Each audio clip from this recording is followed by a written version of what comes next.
असद ए जोया। अम्मी डॉक्टर के फोन करा। हाँ हाँ हाँ, एक मिनट। जोया, हाँ, भाईजान जोया के का भइल? First aid box. जी।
वो अकरम, वो निक्का। हम लोग घर आ गए नहीं जोया, सब ठीक हो जाए।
लेकिन जहां भी जाले कौनो न कोनो गड़बड़ जरूर करेले।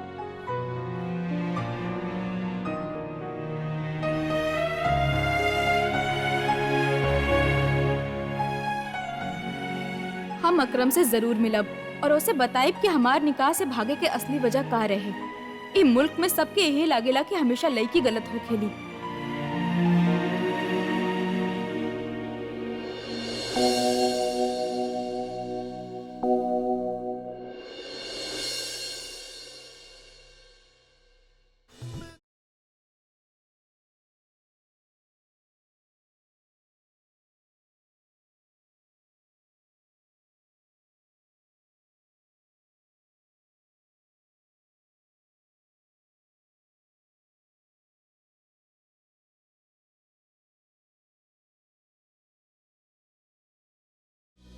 अम्मी के कोनो तरह तैयार कर देले बानी। अयान भाईजान हॉल के अरेंजमेंट कर रहल बाड़े, डेकोरेशंस हो गइल बा, जिंगो प्लानिंग हो गइल बा, गिफ्ट्स हो गइल बा। केक केक तो आइल ही ना।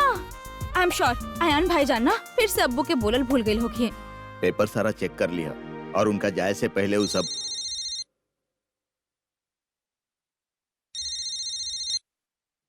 हेलो। सलाम वालेकुम अब्बू। हाँ वालेकुम सलाम बेटा। आप घर कितना देर में आ रहल बानी? बेटा हमके तो टाइम लगी, एगो मीटिंग खातिर जात बानी हम। अब्बू आप आज के दिन कैसे भूल सकेनी? आज अम्मी के सालगिरह बा।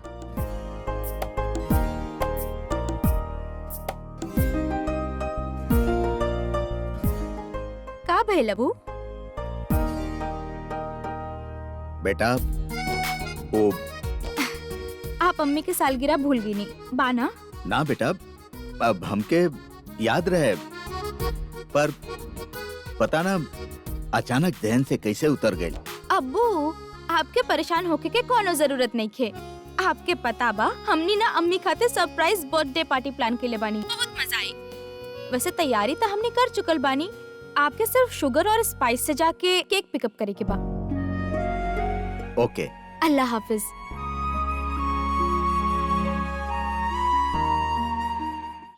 जी हम शिरीन और राशिद दोनों से बात कर ले बानी। अब तो राशिद मियाँ के भी कोनो एतराज ना बा, तो समझा कि ये रिश्ता पक्का। इंशाअल्लाह। हमनी से खुश नसीब के हो खिरजिया कि विदा होखला के बाद भी हमनी के बेटी हमनी के आंख के सामने रही। निखात भाभी, अब बच्चा लोग के कहीं देख ले बानी ना? तो कहाँ चल गईलन? हल्ला। ओहो भाभी, आप लगेला बिजली के बिल दिहल भूल गई नी, या हो सकेला फ्यूज उड़ गई। वाजिद कहाँ रह गईली? ये हमार मोबाइल भी हमार कमरा में बा। वाजिद पता ना आप कितना देर में आई ई बिजली। वाजिद तने फ्यूज चेक करा। ध्यान से आई। हाँ और टॉर्च लेके आवा यहाँ। कमाल है ऐसा होखेला तना। ऐसा जाले ना बिजली का हो गई लोकी। भाभी ला आ गई।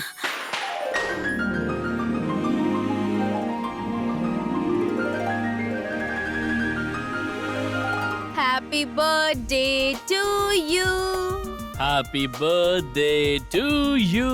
Happy birthday to you. Happy birthday dear Ammi. Happy birthday to you. आप लोग भूलने ना रहे हमारे सालगिरह, आपके याद रहा। शुक्रिया अम्मी, हमने आज के दिन कैसे भूल सकत रहनी, और स्पेशली तब जब आप सरप्राइज पार्टी चाही ये बात के रोज 100 बार हैंड ड्रॉप करत रहनी। शुक्रिया।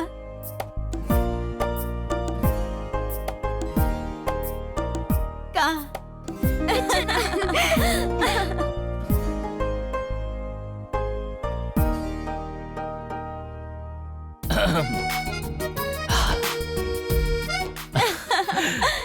Happy birthday Ammi. Thank you. सालगिरह मुबारक हो के शिरीन। शुक्रिया भाभी। सालगिरह मुबारक हो के शिरीन। अल्लाह तोहरा के उम्र दराज करें, उनका निगाह करम तोहरा पर बनल रहे और तू हमेशा खुश रहा। अच्छा कहा का चाहिए तोरा? हमरा के और का चाहिए हो सकेला भाईजान, आपके जैसन भाईजान मिलन, माँ जैसन भाभी मिली, इतना मोहब्बत करे वाला बच्चा बा, आह, और कुछ होना चाहिए भाईजान।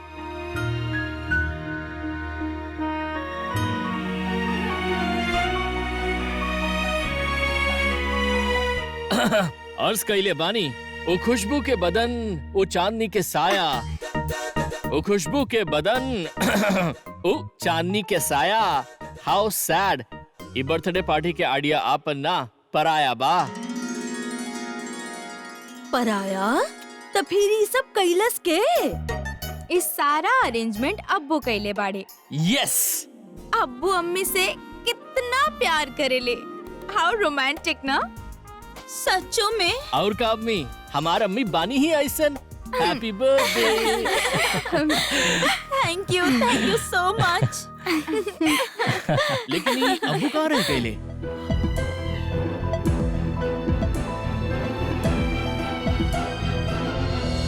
डॉक्टर आर यू श्योर कि कोनो एक्सरे या कोनो चेकअप की जरूरत ना बा? ना बिल्कुल ना, वो फिजिकली बिल्कुल ठीक बाड़ी। हाँ कुछ कट एंड ब्रेसिंग बा, ये ठीक हो जाए। आई होप उनके ज्यादा शौक ना लगल होके और उनकर इमोशनल कंडीशन पर आपके नजर रखे के होगी। अगर कोनो प्रॉब्लम होके तो हमके फोन करब। जी डॉक्टर, ओके? शुक्रिया।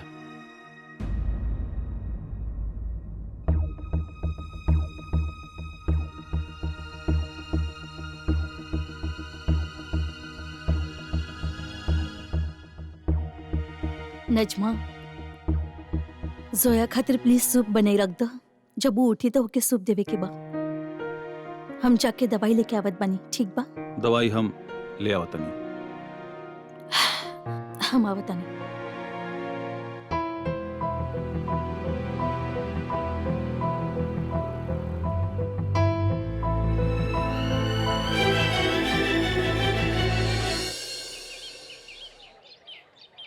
एक्सक्यूज मी, यस सर।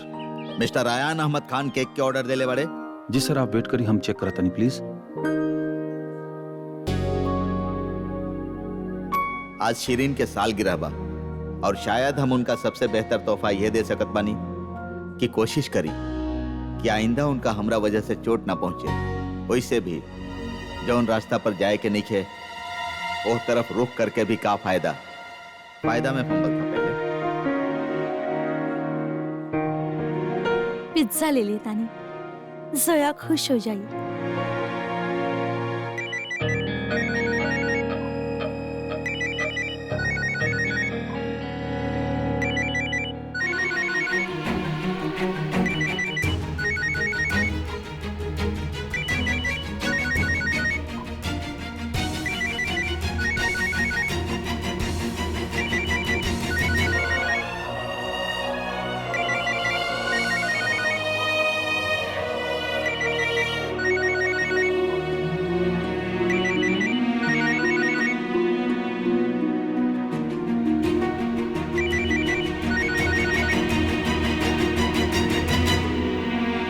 Yes sir. कितना भाई? Sir 1500 rupees.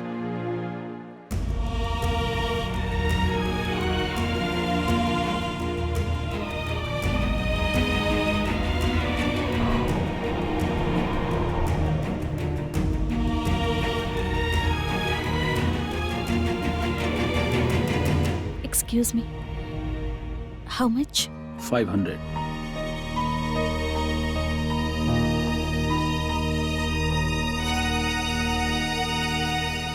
Sorry. इट्स ओके।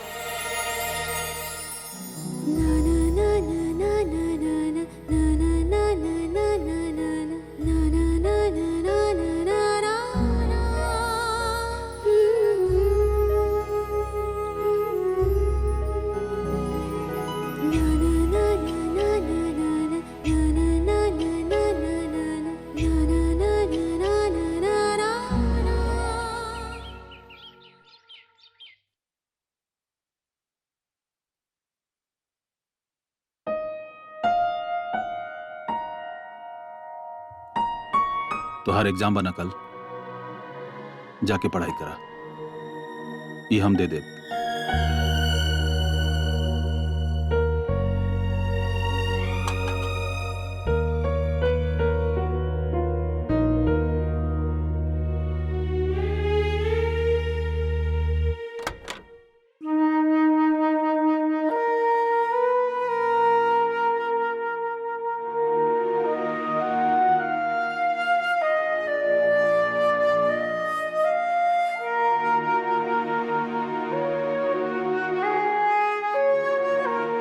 देखी आप उठे के हालत में ना बानी।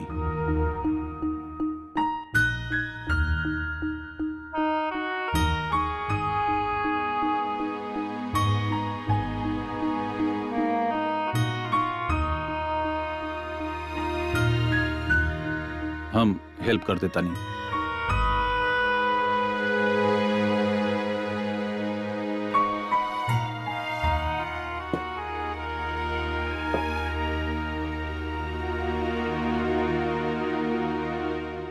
देखी आप अभी चले के हालत में ना बानी, हम हेल्प करता नहीं।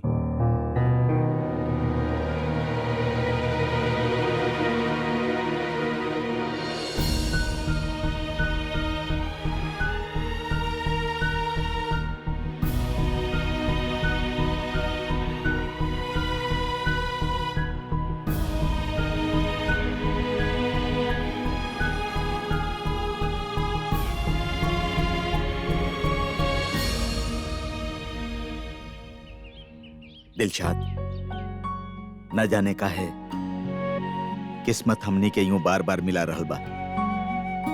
किस्मत के शायद ही गवारा नहीं खे कि हम इज्जत के साथ जिए। पिछला मुलाकात में शायद बेइज्जती में कुछ कमी रह गई होखे। उहे कमी पूरा करे खातिर शायद हमने दोबारा मिल गई। दिलशाद, तोहार गुस्सा हो खब जायज बा,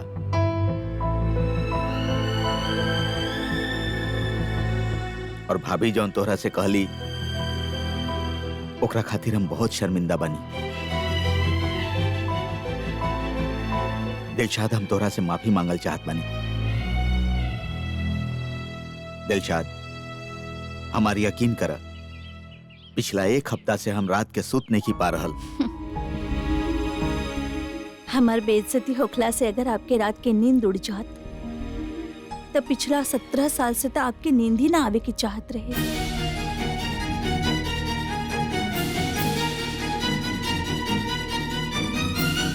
दिलशाद, हम नहीं जानत के हमके माफी मांगे के हक बाकी ना, पर हो सके तो फिर भी हमके माफ कर दिया।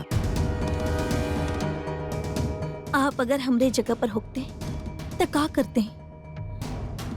हमके माफ कर देते हैं।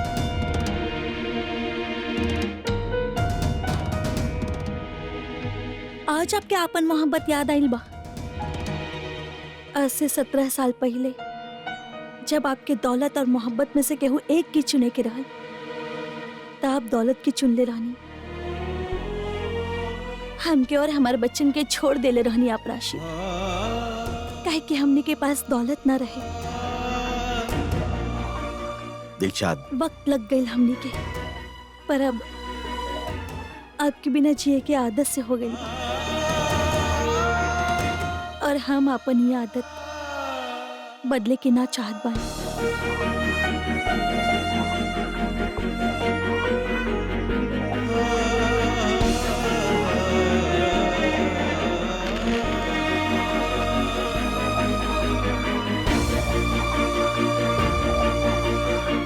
दिलशाद,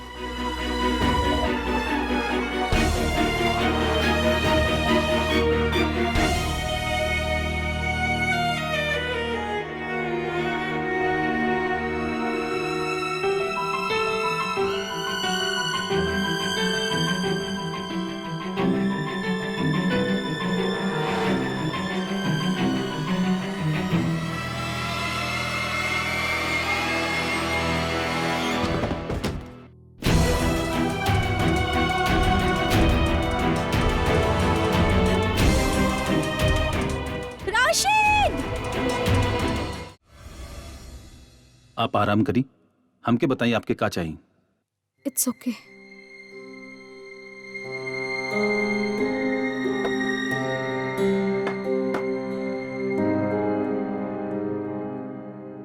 ये आप का कर रहल बानी? आपके आराम के सख्त जरूरत बा। आपके चोट लग सकत रहे।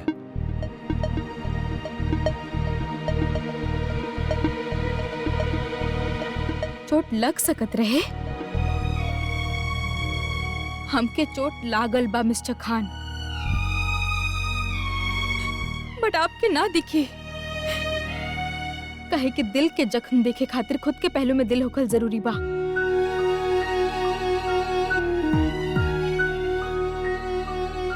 आप हमके ऐसे लोगन के पास भेजनी जे हमके ड्रग कैले, जबरदस्ती हमरा साथ निकाह करवावे के कोशिश कैले। कितना बार हम आपके ये बतावे के कोशिश कैनी कि हमार अपन निकाह से भागे के कारण रहे, वजह रहे, रीजंस रहे हमरा पास, और आप हमेशा हमके जज कैनी। आप एक भी ना सुननी। और अगर आज हमार निकाह हो जाता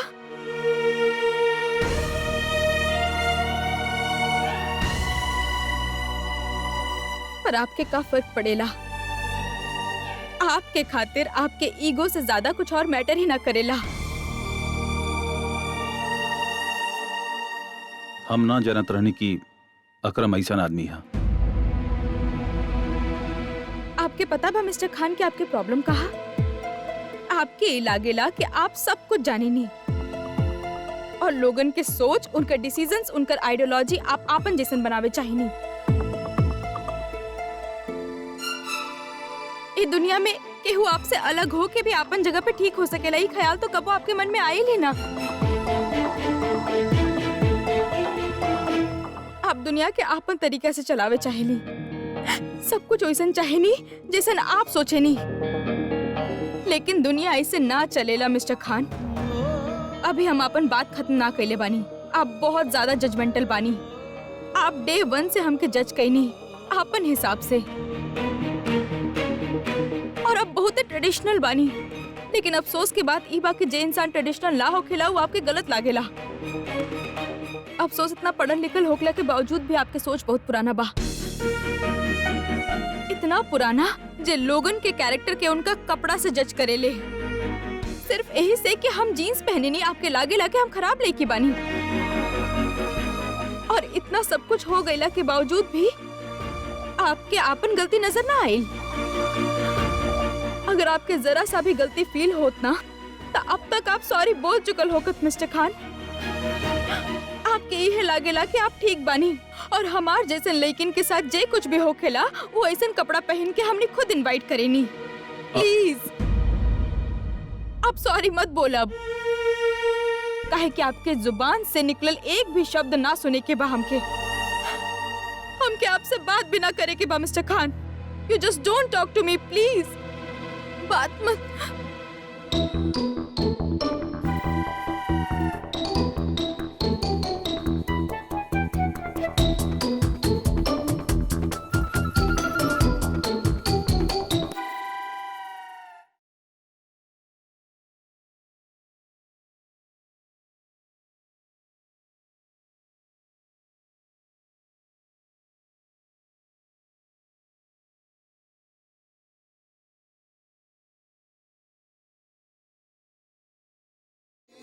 Don't talk. Please. Don't talk to me, please. आप हमसे बात।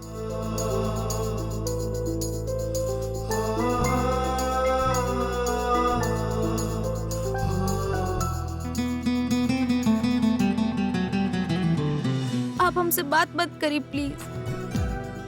आप Don't talk to me, please.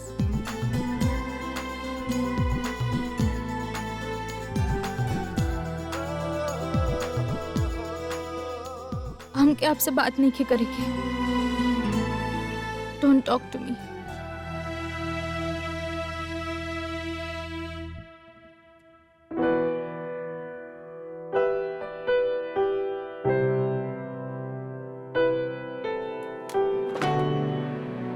Mister खान,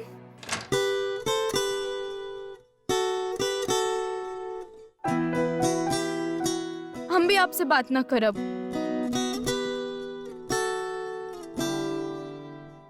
अब आप चल जाइए और दरवाजा बंद करके जाइए।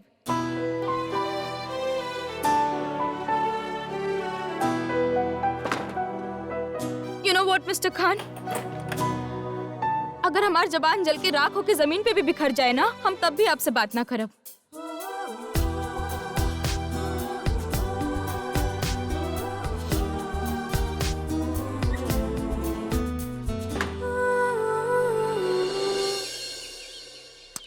आप ही दवाई खा ली।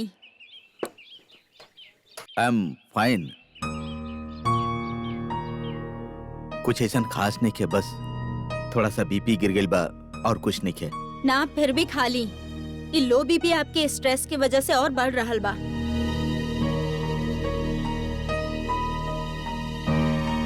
आई एम सॉरी, लेकिन हम आप दोनों के अभी झगड़ते देखने।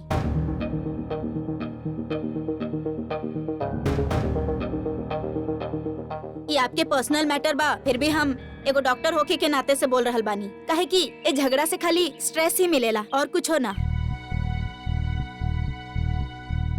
अगर एक दूसरा के हाथे पकड़ के रहे के बा आखिर में, तो झगड़ा कौन बात के।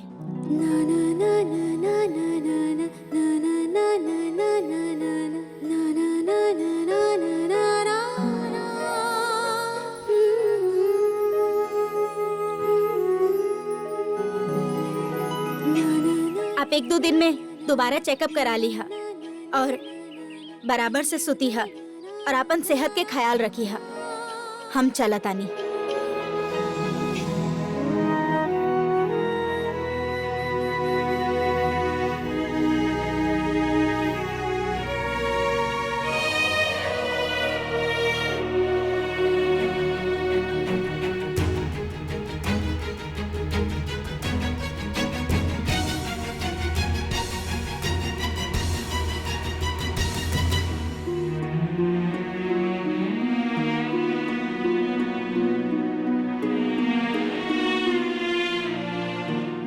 अपना आपके इतना सजा मत दे राशिद। हम आपके माफ कर रहल बानी।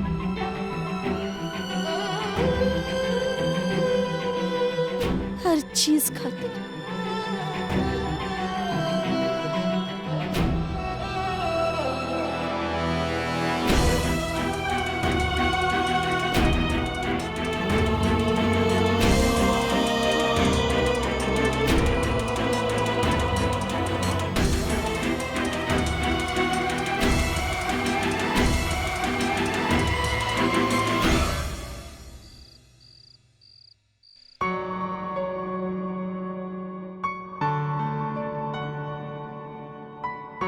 भाईजान, अब्बू अभी तक घर ना लौट ले।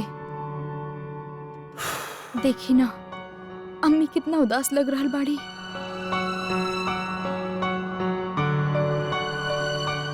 अब्बू के फोन भी ना लग रहल बा। बहुत हो चुकल इंतजार। अब हम लोगन के खाना खा लेवे के चाहिए।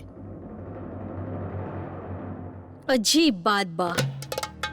बच्चा लोग तक कह रहल बाड़े कि सारा इंतजाम राशिद मियाँ कैले बाड़े। समझ में ना आ रहल बा कि अगर ऐसन बात बा त खुद राशिद मियाँ कहाँ बाड़े।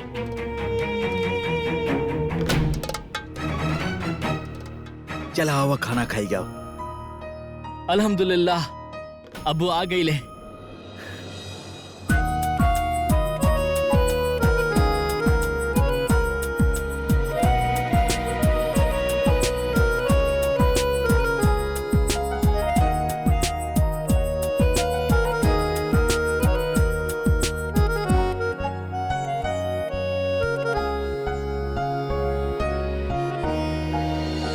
जोया, एक पीस खा ले बेटा। नो फूफी, ओकरे बाद दवाई खा No. ले है ना।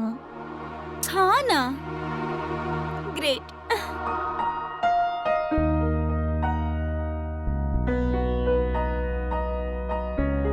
खाओ खाओ जरूर। इला एक पीस है, एक पीस। Good girl.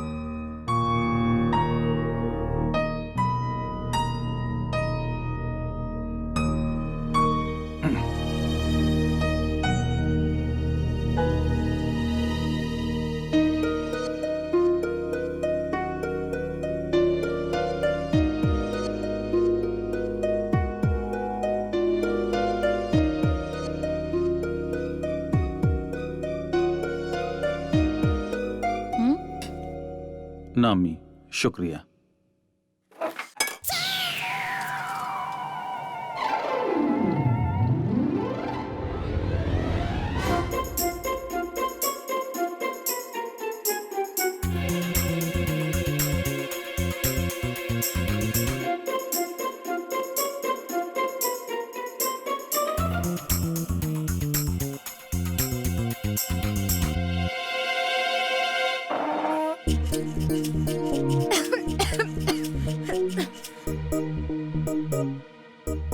ओके फूफी, अब हम चेंज करके सूत जात बानी।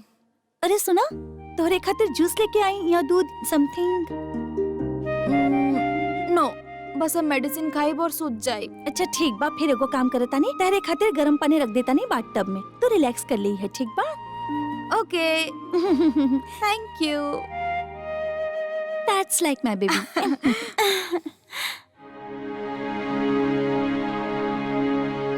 एक मिनट, आपके दूसर इयरिंग कहाँ बा?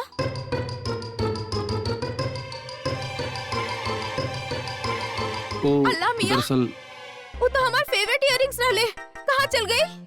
मिल जाई सोया, मिल जाई। ना वो एक्चुअली ओह माय गॉड, फूफी वो हमार अम्मी हमके देले रहली, कहाँ चल गई? अम्मी वो एक्चुअली हम सोया के ओकर कमरा तक छोड़ के आवता नहीं। नजमा, भाईजान के खाना के ख्याल रखिए। जी, बट हमार इयरिंग फूफी। मिल जाए बेटा, मिल जाए। मिल आ जाए जाओ। सोया। ध्यान से, ध्यान से। हाँ, भाईजान आपके कुछ चाहिए?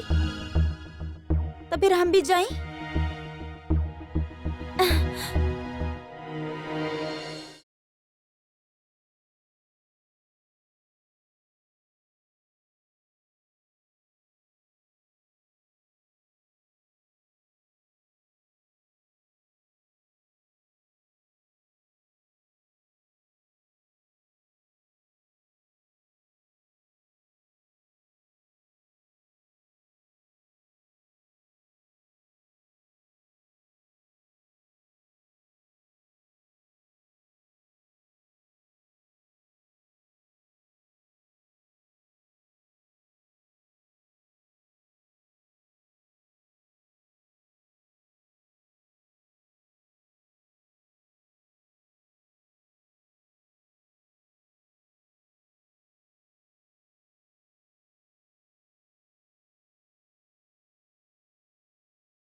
प्रसाद, अकरम ओकरे साथ जितना भी गुंडा रहे, मेक श्योर ओकरे साथ कम से कम 7 साल के सजा मिले।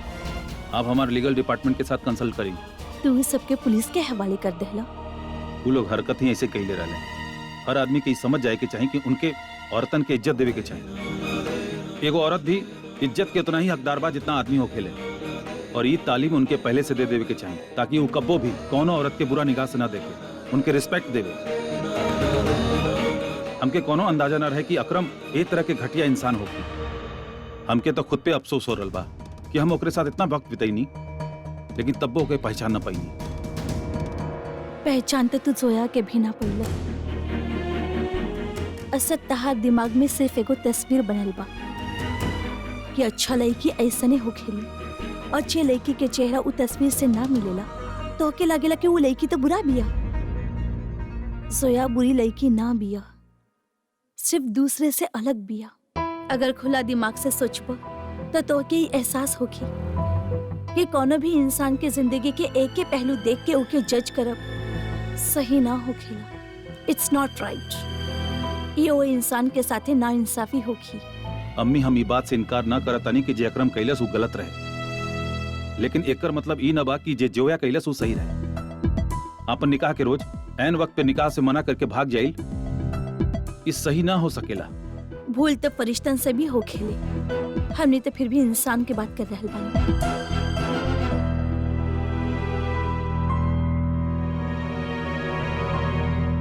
एगो कमजोर पल में करल गई गलती के बोझ इंसान सारा जिंदगी ढोवत रहे, ये कहाँ के इंसाफ बा। जब जिंदगी हमने के दूसरा मौका देली तो हम के होखेनी ओके दूसरा मौका ना देवे वाला। गलती और गुनाह में फर्क होकेला। गलती अनजाने में करल जाला और गुनाह जानबूझ के करल जाला। जब कोनो शख्स अपन जिंदगी के फैसला लेवे वक्त सिर्फ अपन बारे में सोचे, दूसर के बारे में ना सोचे, हमारे ख्याल से अगर उनके दूसर मौका भी मिली तब भी वो दोबारा वैसे ही करिए, काहे कि इंसान के फितरत ही ऐसन होखेला।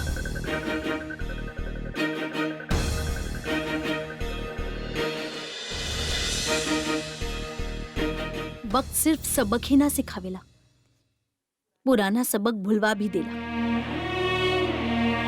इंसान की फितरत और इंसान सब बदल जाले। ऐसन आपके मानल बा अम्मी, हम ऐसन ना मानिले। जे लोग सिर्फ अपने बारे में सोचेले वो हमेशा सिर्फ अपने बारे में ही सोचेले, कबो न बदलेले। जैसे कि जोया, और ई बारे में आपके हमसे ज्यादा मालूमात होके के चाहिए। आखिर जनाब राशिद अहमद खान भी तो ऐसे ही बाड़े।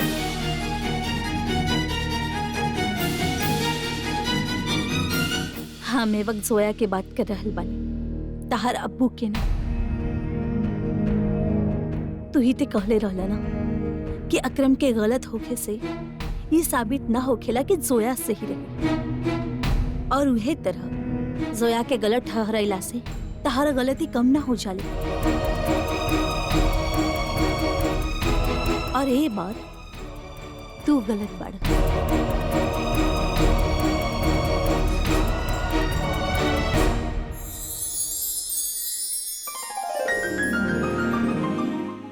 कितना अच्छा इंतजाम बा अम्मी, सुबह से इतना। अम्मी, हाँ केक कट करी ना। हाँ चला। आए ना अम्मी, अम्मी, जल्दी जल्दी जल्दी जल्दी।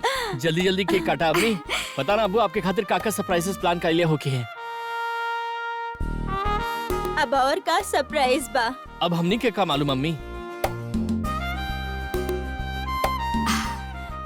अम्मी, केक कट करी ना। चले। अरे रुका, पहले लोता करा। ओह, candles. Happy birthday to you. Happy birthday to you. Happy birthday dear अम्मी। Happy birthday to you. अब्बू, अब वो सरप्राइज आप दी है ना जे आप अम्मी खातिर ले आयल रहला। कहाँ बा? देखला, हम कहले रहनी ना अब्बू उनके खातिर सरप्राइज लेके आयल बानी। अब दे भी दी अब्बू, प्लीज।